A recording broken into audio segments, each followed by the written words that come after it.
Alhamdulillahi Rabbil Alamin. Wa bihi nasta'inu ala umuri dunya wa din. Wassalatu wassalamu ala ashrafil anbiya'i wal mursalin wa ala alihi wa sahbihi ajma'in. Amma ba'du. Ashhadu an la ilaha illallah wahdahu la syarika lahu wa ashhadu anna Muhammadan abduhu wa rasuluhu la nabiyya ba'dah. Qala Allah ta'ala fil kitabihil karim, a'udzu billahi minasy syaithanir rajim. Ya ayyuhalladzina amanu taqullaha haqqa tuqatih wa la tamutunna illa wa antum muslimun. Shadaqallahul azim. Fa ya ibadallah usikum wa nafsi bi taqwallah faqad fazal muttaqun.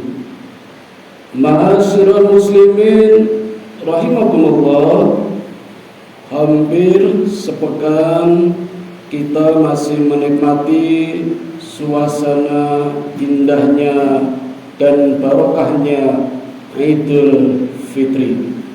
Kita patut bersyukur suasana seperti ini pertanda kita mendapatkan barokah dari Allah Subhanahu wa ta'ala, yang sering orang sebut dengan istilah Id Mubarak.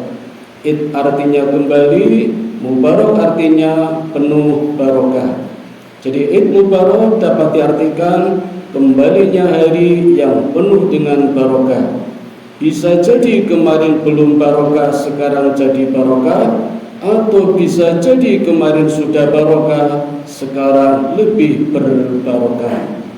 Dan apabila suasana seperti ini bisa kita pertahankan, kita dapatkan sampai 11 bulan mendatang, maka suasana yang seperti ini seperti yang Allah gariskan di dalam Al-Baqarah surat yang kedua ayat 183 sebagai tujuan dari diwajibkannya kita sebagai hamba Allah untuk menunaikan ibadah Ramadan.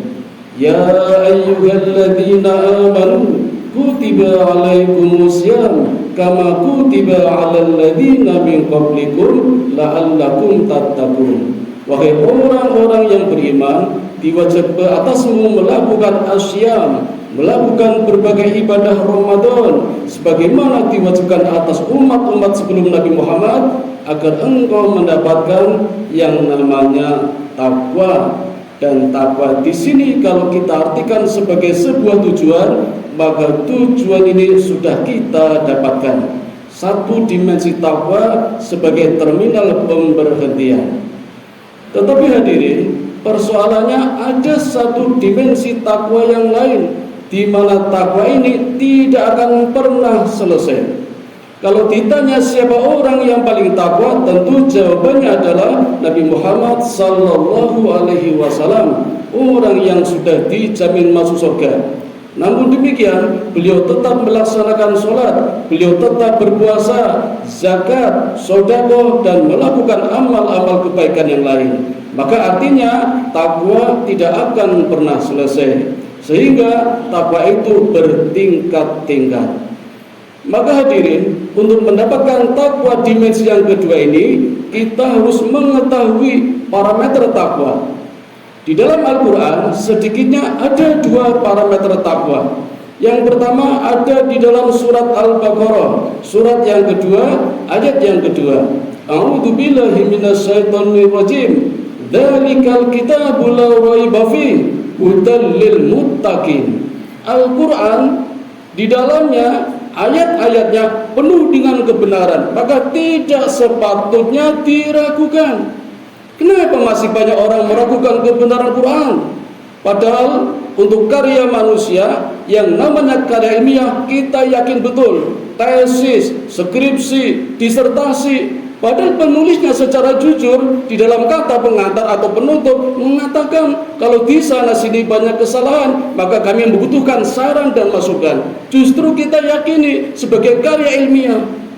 Quran karya Allah, ilmiah di atas sunnah, tapi masih banyak orang yang meragukannya. Maka tidak sepatutnya orang yang beriman meragukan kebenaran Quran. Karena dengan yakin kepada isi Quran, kita akan mendapatkan hidayah, hudal lil muttaqin, petunjuk untuk orang yang bertakwa. Mana mungkin akan mendapatkan hidayah kalau kita masih ragu dengan kebenaran Quran? Maka di bulan Ramadan kita sudah mendapatkannya, mendapatkan kebenaran Quran melalui tahapan-tahapan tilawah, tadarus, tafakur, dan tadabbur.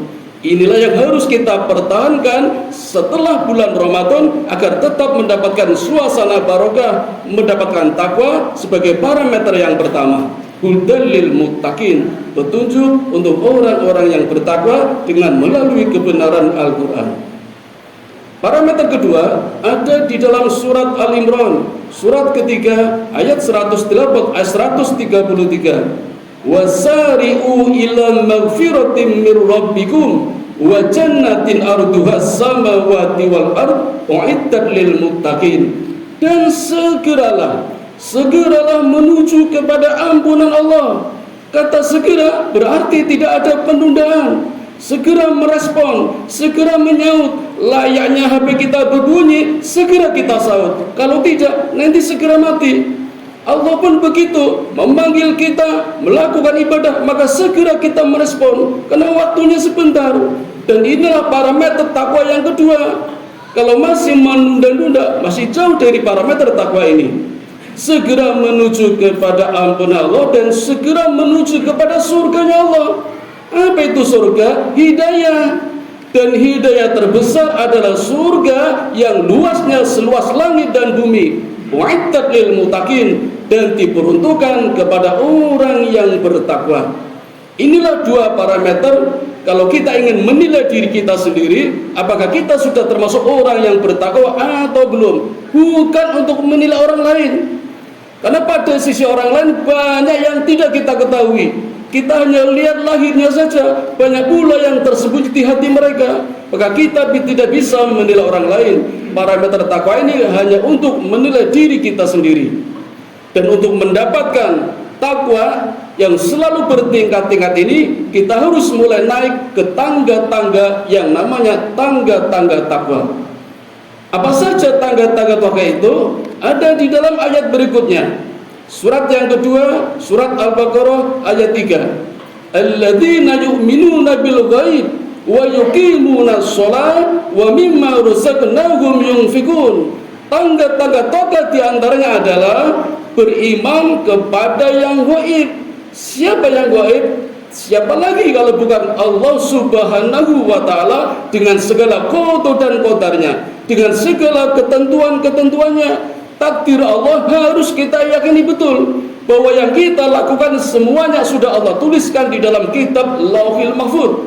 Sampai daun yang jatuh dari dahannya pun Allah sudah tuliskan di dalam kitab Lauhil Mahfuz. Itulah takdir Allah, dan kita yakin betul pada perkara yang gaib. Itulah tangga yang pertama. Kita harus yakin benar adanya Allah, adanya zat yang paling berkuasa, tempat kita bergantung. Alladzina yu'minuna bil ghaib. Yang kedua, wa yuqimunas shalah, mendirikan salat. Dan kita sudah melakukannya kemarin, betapa rajinnya kita melakukan salat. Jangankan yang wajib, yang sunnah saja kalau ketinggalan, gelisahnya bukan main. Kita sudah melakukan sholat sunnah tarawih, sholat sunnah rawatib, sholat sunnah mutlak, duha, dan sebagainya macam sholat sunnah yang tentu pahalanya luar biasa di bulan Ramadan. Sekarang tinggal saat pengamalannya. Allah berjanji kalau kita sholat benar, maka kita akan mendapatkan kebaikan dari sholat itu. Bagaimana sholat itu benar? Sholat yang khusyuk. Qad aflahal mu'minun alladzina hum fi sholatihim khashi'un. Menanglah, jayalah, beruntunglah orang yang beriman. Siapa orang yang beriman? Orang yang khusyuk di dalam sholatnya. Siapa orang yang khusyuk di dalam sholatnya? Yang sholatnya benar. Kalau sholat kita benar, kita akan terbebas dari dua penyakit. Sebagaimana Allah tuliskan di dalam surat Al-Ankabut ayat 45. Inna sholata tanha anil fahsya'i wal munkar. Sesungguhnya kalau sholat kita khusyuk, kalau sholat kita benar, maka dapat mencegah perbuatan keji dan mungkar. Perbuatan keji adalah perbuatan yang muncul dari keburukan diri kita sendiri. Kita seringkali menyalahkan orang lain, padahal diri kita pun bersalah. Dan munculnya kesalahan, keburukan dari kita sendiri, sumbernya ada dua, al-batnu atau perut, dan kemaluan. Itulah sumber penyakit dan sumber keburukan dari diri kita sendiri. Kalau kita sholatnya benar, Allah bebaskan penyakit keji, fahsya dari diri kita. Tetapi ada juga yang kedua, yang namanya mungkar, keburukan yang datang dari luar. Mungkin jiwa kita sudah bersih, keluarga kita sudah benar, tapi di luar masih banyak kemungkaran. Tetangga-tetangga kita, saudara-saudara kita yang ada di luar, kampung kita, tempat belajar anak-anak kita, tempat bermain kita, masar kita, mungkin juga ada kesalahan, ada keburukan. Tapi Allah lindungi kita kalau sholat kita benar, kalau sholat kita khusyuk. Itulah tangga takwa yang kedua. Yang ketiga, wa mimma razaqnahum yunfikun, menginfakkan sebagian, tidak banyak, tidak semua, sebagian rizki yang Allah berikan kepada kita, baik sedekah, infak, zakat, amal jariah, wakaf, dan bentuk-bentuk yang lain. Begitu mudahnya bersedekah, maka Allah mewajibkan kita.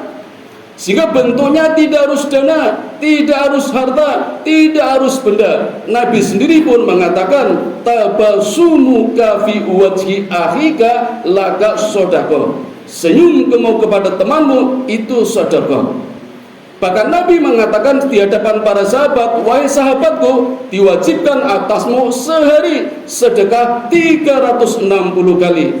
Maka sahabat bertanya, sedekah apa ya Rasul? Nabi mengatakan, lakukan sholat duha 2 rakaat, maka pahalanya sama saja sedekah kepada 360 sendi yang ada di dalam tubuh kita. Itulah sedekah.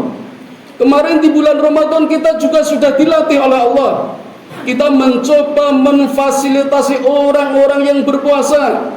Nabi mengatakan, barang siapa memberikan, memfasilitasi orang berbuka walau 1 biji korma atau seteguk air, maka pahalanya 2, tanpa mengurangi pahala dia yang sedang berpuasa. Begitu mudahnya.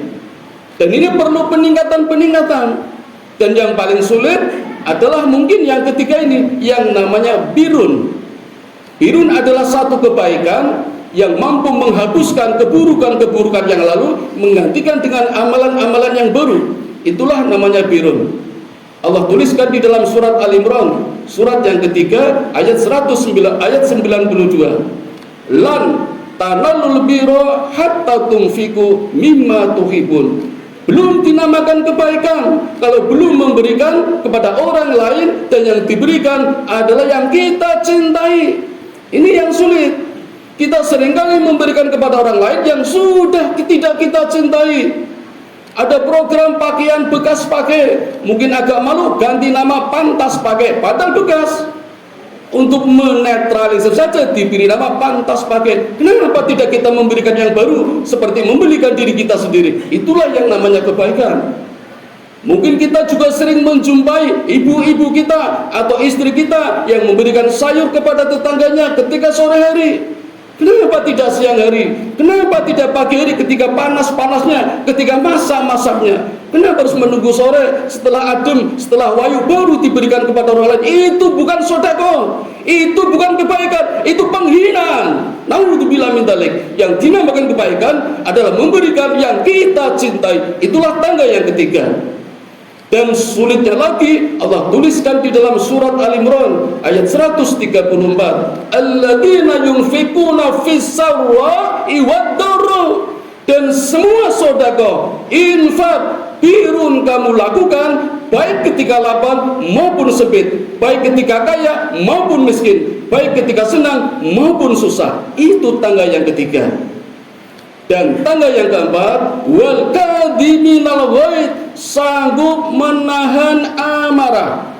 Kemarin kita sudah terlatih, karena puasa kita tahan amarah kita. Banyak orang menggoda, mengajak berkelahi, mengajak amarah, kita mampu menahannya. Maka kitalah coba setelah bulan Ramadan, mampukah kita menahan amarah kita? Itulah yang disebut kesabaran. Maka Nabi menuliskan di dalam kitab Riyadhus Shalihin, orang yang perkasa, orang yang gagah, bukanlah orang yang pandai berkelahi, bukanlah orang yang jago gulat, tapi orang yang pandai menahan amarah. Wal kadhiminal ghaid.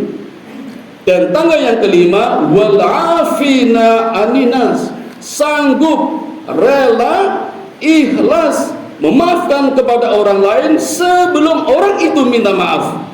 Jadi tidak perlu menunggu orang itu minta maaf, kita sudah memaafkannya. Itulah yang selalu Nabi berpesan kepada putrinya Fatimah, yang juga berpesan kepada kita sebelum tidur. Fatimah selalu membaca doa, Allahumma gfir lil mu'minina wal muslimat al ahya'i minhum wal amwat.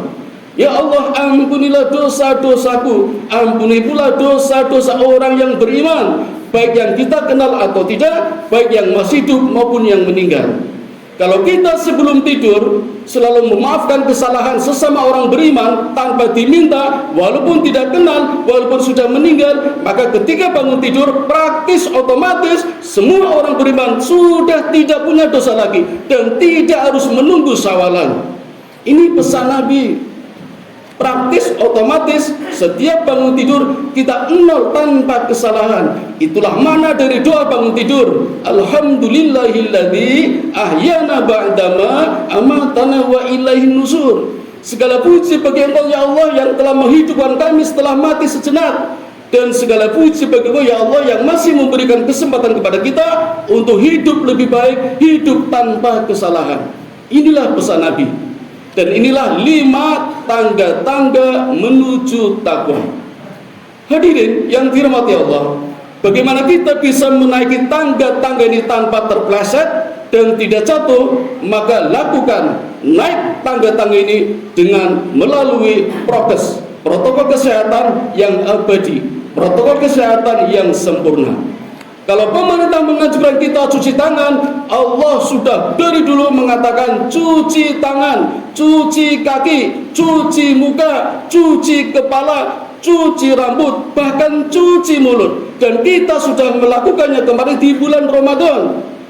Kalau pemerintah menganjurkan pakai masker, 14 abad yang lalu Nabi sudah menganjurkan pakai masker.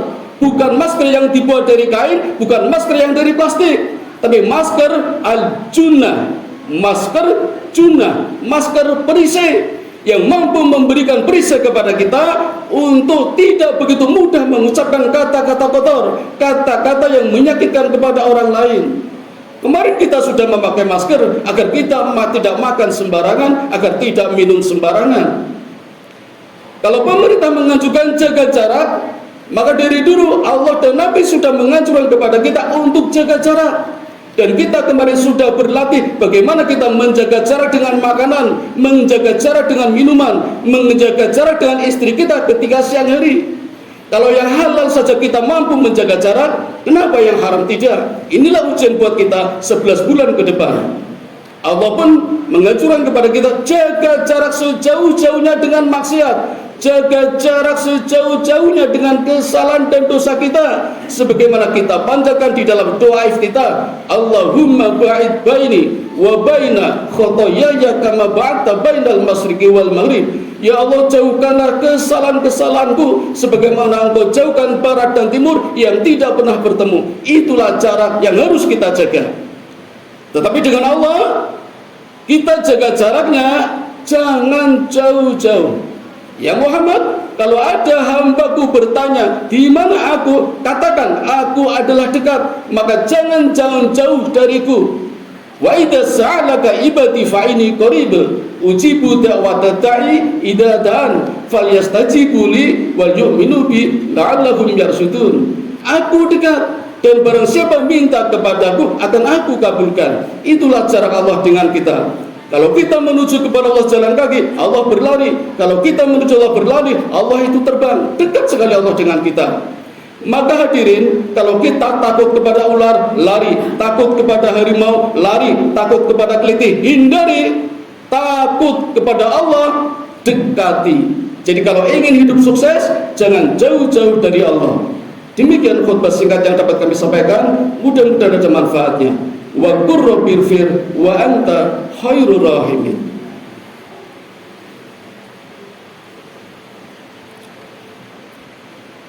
Alhamdulillahilladzi hadana li hadza wa ma kunna linahtadiya laula an hadana Allah. Allahumma shalli ala sayyidina Muhammad wa ala ali sayyidina Muhammad. Qala Allah ta'ala fil Qur'anil azim, a'udzu billahi minasy syaithanir rajim. Ya ayyuhalladzina amanu ista'inu bis sabri was salah. Ayyuhal muslimun wattaqullaha la'allakum tuflihun. Hadirin yang dirahmati Allah, dapat kami simpulkan bahwa untuk 11 bulan ke depan sebelum kita menghadapi bulan Ramadan kemarin, dan mudah-mudahan kita juga mendapatkan kebaikan bulan Ramadan tahun depan, maka apa yang sudah kita dapatkan di bulan Ramadan kemarin kita pertahankan, kita amalkan. Insya Allah Allah masih memberikan kesempatan kepada kita untuk menambah kebaikan-kebaikan. Bertambahnya kebaikan-kebaikan inilah yang disebut barokah. Dan barokah terbesar tiada lain adalah muttaqin, tempat yang tertinggi, tempat yang Allah sediakan berupa surga untuk orang-orang yang mendapatkan hidayah. Amin ya rabbal alamin. Mari kita berdoa bersama-sama. Mudah-mudahan Allah masih mengelompokkan kita kepada orang-orang yang mendapat petunjuk dari Allah Subhanahu wa taala. A'udzu billahi minasyaitonir rajim. Bismillahirrahmanirrahim. Innallaha wa malaikatahu yusholluna 'alan nabi. Ya ayyuhalladzina amanu shallu 'alaihi wa sallimu taslima. Allahumma shalli 'ala Muhammad wa 'ala ali Muhammad kama shallaita 'ala Ibrahim wa 'ala ali Ibrahim wa barik 'ala Muhammad wa 'ala ali Muhammad kama barakta 'ala Ibrahim wa 'ala ali Ibrahim innaka Hamidum Majid. Allahumma ighfir lil muslimina wal muslimat wal mu'minina wal mu'minat al ahya'i minhum wal amwat innaka sami'un qaribun mujibud da'wat wa qadiyal hajat wa qati'us syahwat. Allahumma inni as'aluka ilman nafi'a wa rizqan thayyiba wa amalan mutaqabbala. Allahumma inni as'aluka al-huda wa tuqa wal afafa wal ghina. Allahumma ij'alni syakura waj'alni sabura waj'alni fi ainin saghira wa fi a'yunin nasi kabira. Rabbana dhalamna anfusana wa illam taghfir lana wa tarhamna lanakunanna minal khasirin. Rabbana atina fid dunya hasanah wa fil akhirati hasanah wa qina adzabannar. Wa sallallahu ala sayyidina Muhammadin wa ala alihi wa sahbihi ajmain. Subhana rabbika rabbil izzati amma yasifun wa salamun alal mursalin walhamdulillahi rabbil alamin. Wa la dzikrullahi akbar. Aqimis shalah.